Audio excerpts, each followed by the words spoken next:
आता ही मला काम लागलोय, ही रानात कसली पाईप गोळा करायला लागत्या. तर राम राम मंडळींनो. तर चला आज बघा सकाळ सकाळचं आपलं बापू म्हणलं आणि जोंधळा कसला उगावला ती बघ. रानात पोचलो बापून तिकडून हाक मारली आणि म्हणलं त्या रानातल्या सगळ्या पाईपा गोळा कर. तरीच मी म्हणलो मला फक्त जोंधळा बघायसाठी नाही पाठवणार. मग तिथनं बघा सगळ्या पाईपा गोळा केल्या आणि त्याच्यानंतर बघा इकडे जराशा अजून पाईपा राहिल्या होत्या त्या पण गोळा केल्या. आणि त्याच्यानंतर गेलो की म्हणलं आता आलायस तर लागलीच्या कडब्याची पिंडी तोड आणि मसरासनी टाक, ती सकाळ धरून उपाशी आहे ती. मग काय सगळ्या कडब्याच्या पेंड्या तोडल्या एका बाजूला ठेवल्या.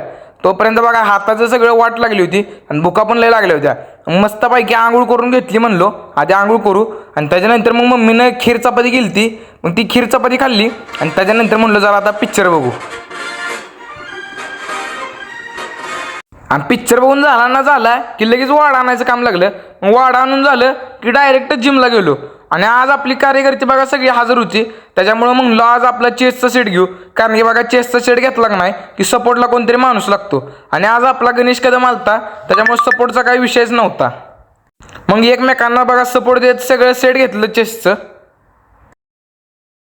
आणि मग सगळं सेट झालं की म्हणलं मग आपलं बघा जरा इम्प्रूव्हमेंट कशी वाटते तब्येतीमध्ये ती बघावं. तर हळूहळू इम्प्रूव्हमेंट होत चालल्या.